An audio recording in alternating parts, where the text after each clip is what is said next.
నా ప్రేమ నీకోసమే 26th chapter. అలా ఒకరోజు బ్యాంకుకి వెళ్ళినప్పుడు బాగా తల తిరిగినట్టు అనిపిస్తుంది. ఎక్కువసేపు కూర్చోలేకపోతాడు. అప్పటికి 2 times బ్లడ్ వామిటింగ్ చేసుకున్నాడు.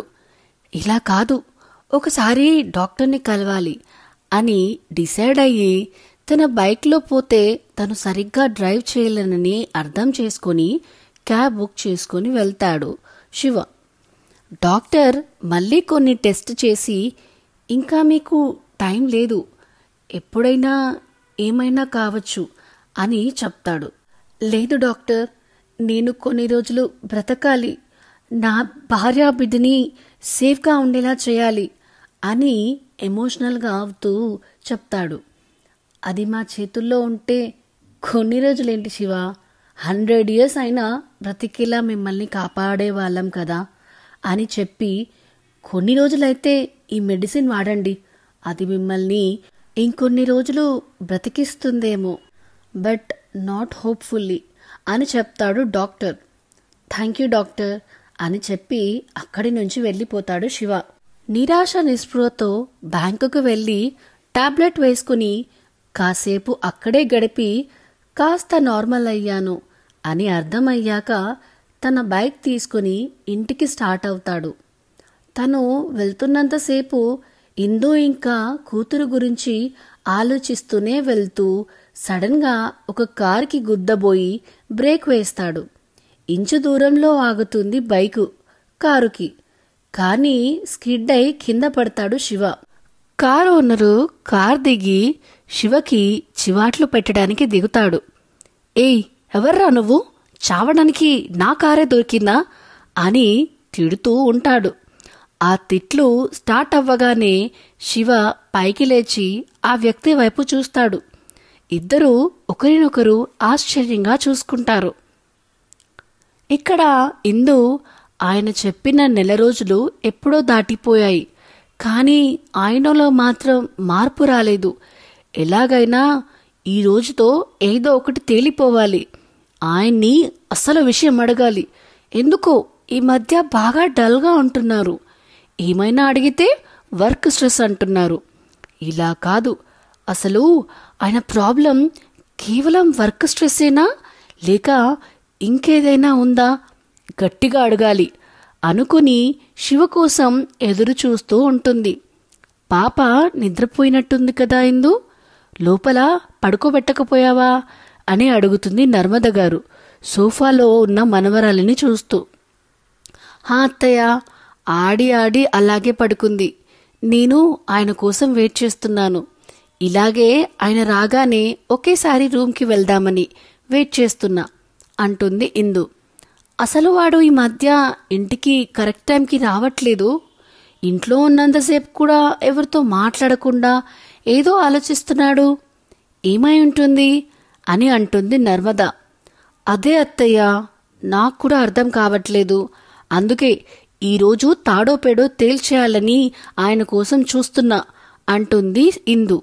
సరే అయితే పాపని మా దగ్గర పడుకోబెట్టుకుంటా అని అంటుంది నర్మద గారు. పర్లేదత్తయ్య, గొడవేం పడను, కానీ విషయం తెలుసుకుంటాను, నెమ్మదిగా అయినా సరే అంటుంది ఇందు. సరే నీ ఇష్టం, నేను వెళ్ళి పడుకుంటాను అని చెప్పి నర్మద గారు వెళ్ళిపోతారు. శివ కోసం ఎదురు చూస్తున్న ఇందుకి శివ రావడం కనిపిస్తుంది. కానీ ఈ మధ్యలో ఎప్పుడు ముభావంగా ఇంటికి వస్తున్న శివ ఈరోజు సంతోషంగా రావడం ఇందుకి కాస్త ఆశ్చర్యంగానూ సంతోషంగానూ అనిపిస్తుంది. గుమ్మంలోకి అడుగుపెట్టిన శివకి ఇందు అయోమయంగా చూడడం గమనించి తన పరిస్థితి కూడా మర్చిపోయి ఇందు దగ్గరికి వెళ్ళి ఇందుని మోకాళ్ళ దగ్గర ఎత్తుకొని గిరగిరా తిప్పి తన ఆనందాన్ని చూపిస్తాడు. శివగారు, కళ్ళు తిరుగుతున్నాయి, ఆపండి అని ఇందు అంటూ ఉన్నా కూడా తనకి నీరసం ఆవహించి తన పరిస్థితి గుర్తొచ్చే వరకు తిప్పి తిప్పి దించుతాడు. ఇద్దరు తూలుకుంటూ పక్కనే ఉన్న సోఫాని పట్టుకుని ఆగుతారు. శివ సోఫా రెస్ట్కి ఆనుకొని ఉంటాడు. శివని ఆనుకొని ఇందు ఉంటుంది. ఇందు శివ కళ్ళల్లో సంతోషం చూస్తూ, ఏంటి ఈరోజు అయ్యగారి కళ్ళు మెరిసిపోతున్నాయి అంటుంది ఇందు. ఇక నుంచి ఇలాగే మరిసిపోతాయిలే అని చెప్పి ఇందుని గట్టిగా హక్ చేసుకుంటాడు. ఆ హక్లో కోరిక లేదు, తన సంతోషం మాత్రమే ఉంటుంది. అది ఇందుకి కూడా అర్థమవుతుంది.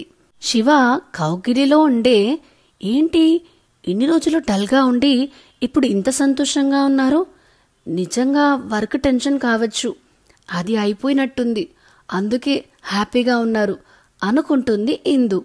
ఇందుని వదిలి సోఫాలో ఉన్న కూతుర్ని చూసి, పాప ఇక్కడెందుకు పడుకుంది అంటాడు శివ. మీకోసం నేను నా కూతురు ఎదురు చూస్తూ సోఫాకి అతుక్కుపోయాం అంటుంది వెటకారంగా.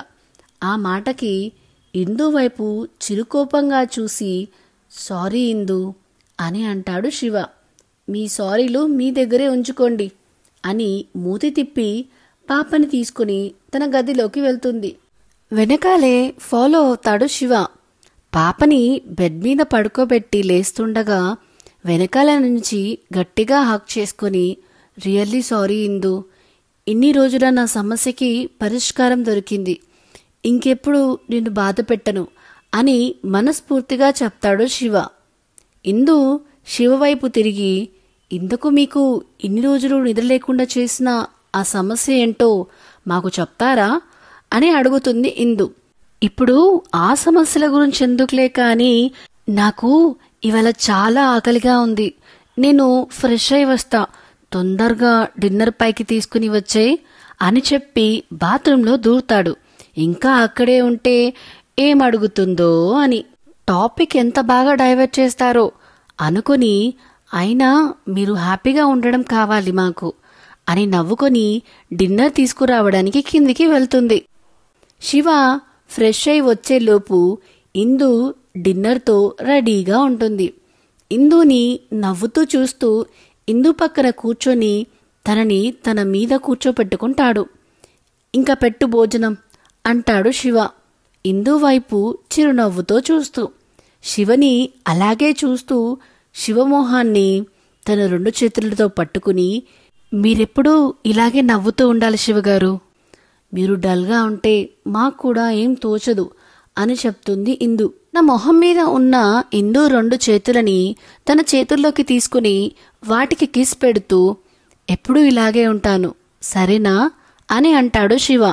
ఇందు చిన్నగా నవ్వి ఒకే ప్లేట్లో వడ్డించి శివకి తినిపించడం స్టార్ట్ చేస్తుంది. శివ కూడా ఇందుకి తినిపిస్తాడు. ఇలా చాలా రోజుల తర్వాత ఒకరినొకరు కబుర్లు చెప్పుకుంటూ భోజనం చేస్తారు. ప్లేట్ అవి కింద పెట్టేసి వచ్చేసరికి పాపని పక్కకి జరిపి దిండ్లు అడ్జస్ట్ చేసి ఇందు కోసం వెయిట్ చేస్తూ ఉంటాడు శివ. ఇందు వచ్చి శివ భుజం మీద పడుకుని శివ వైపే చూస్తూ ఉంటుంది. తను ఏం కోరుకుంటుందో అర్థమైన శివ, అసలు క్యాన్సర్ ఉన్న నేను తనతో కలవడం తనకి ప్రాబ్లం అయ్యే ఛాన్స్ ఉంటుందేమో అని ఆలోచిస్తూ ఉంటాడు. ఓయ్, మళ్ళీ ఎక్కడికి పోయారు? ఇప్పుడే కదా సమస్యలన్నీ తీరిపోయాయన్నారు, మళ్ళీ ఏం ఆలోచిస్తున్నారు అనగానే, ఏం లేదు అని తనని గట్టిగా హక్ చేసుకుని, మనం హనీమూన్కి పోదాం అని అంటాడు శివ. ఏంటి హనీమూనా అని అడుగుతుంది ఇందు. పెళ్ళైనప్పటి నుంచి మనకి ఎటు అయినా వెళ్ళి టైం స్పెండ్ చేయడానికి కుదరలేదు కదా, ఇప్పుడు వెళ్దాం, అక్కడ మన సెకండ్ ఇన్నింగ్ స్టార్ట్ చేద్దాం అని అంటాడు శివ. అని అంటుంది. హనీమూన్ కోసం సంతోషంగా ఉన్నా ఇంకా ఎన్ని రోజులు ఈ దూరం అని ఆలోచిస్తూ ఉంటుంది. తన ఆలోచనలు గ్రహించిన శివ తనని దగ్గరికి తీసుకుని తన పెదవులు అందుకుంటాడు. చాలా రోజుల విరహం ఆ ముద్దులోనే తీర్చుకుంటారు ఇద్దరు. ఊపిరి భారమైన వేళ ఇందుని వదిలిపెట్టి తన గుండెలకు హత్తుకుని, ఇంకా ఏం ఆలోచించకుండా పడుకో ఇందు అని చోకొడుతూ ఉంటాడు. శివ గుండె చప్పుడు వింటూ ప్రశాంతంగా పడుకుంటుంది ఇందు. తర్వాత రోజు నుంచి మళ్ళీ బ్యాంకుకి వెళ్ళడం రావడం, ఇంట్లో ఉన్నంతసేపు ఇందుతో కూతురుతో టైం స్పెండ్ చేస్తాడు శివ, తనకి నీరసంగా అనిపిస్తున్నా కూడా. అలా ఒక 10 రోజులు గడిచిపోతాయి. ఒకరోజు మార్నింగ్ బ్యాంకుకి తన రిపోర్ట్స్ ఇంకా ఒక లెటర్ కూడా ఒక ఫైల్లో పెట్టుకుని వెళ్ళడానికి రెడీ అవుతూ ఉంటాడు. అప్పుడే పాపని ఎత్తుకుని వచ్చి శివని చూసి పాపని బెడ్ మీద పడుకోబెట్టి శివని వెనక నుంచి హక్ చేసుకుంటుంది. శివ వెనక్కి తిరిగి ఇందుని చూసి ఏమైనా చెప్పాలా అని అడుగుతాడు. ఈరోజు తొందరగా రండి, మనము ఎటైనా బయటికి వెళ్దాం అని అంటుంది ఇందు. శివ చిన్న నవ్వు నవ్వి సరే వెళ్దాం అని చెప్తాడు. థ్యాంక్ యూ అని గట్టిగా హక్ చేసుకుంటుంది శివని. శివ కూడా ఇందు చుట్టూ గట్టిగా చెయ్యి వేస్తాడు. కాసేపు అలాగే ఉండిపోతారు ఇద్దరు. పాప వాళ్ళిద్దరిని చూస్తూ రాగాలు తీస్తుంటే ఈ లోకంలోకి వచ్చి ఇద్దరు పాప వైపు చూసేసరికి నన్ను వదిలిపెట్టి మీరు ఒకటయ్యారా అన్నట్టు చూస్తూ ఉంటుంది బుడ్డది. శివ ఇంకా ఇందు ఒకరినొకరు చూసుకుని నవ్వుకుని పాప దగ్గరికి వెళ్తారు. సో ఇదేనండి నా ప్రేమ నీకోసమే 26th చాప్టర్. నెక్స్ట్ ఎపిసోడ్లో ఒక ట్విస్ట్ ఉంటుంది. సో అది తెలుసుకోవాలంటే ముందుగా మీరు మన ఛానల్ ద నావెల్ విస్పరర్ని సబ్స్క్రైబ్ చేసుకోండి. సో దట్ ఇలాంటి మీకు కొత్త కొత్త వీడియోస్ వచ్చినప్పుడు మీకు అప్డేట్స్ వస్తూ ఉంటాయి. అన్నిటికంటే ముందు ఈ వీడియో కనుక మీకు నచ్చినట్టయితే లైక్, షేర్ అండ్ కామెంట్ చేయడం మాత్రం అస్సలు మరవద్దు.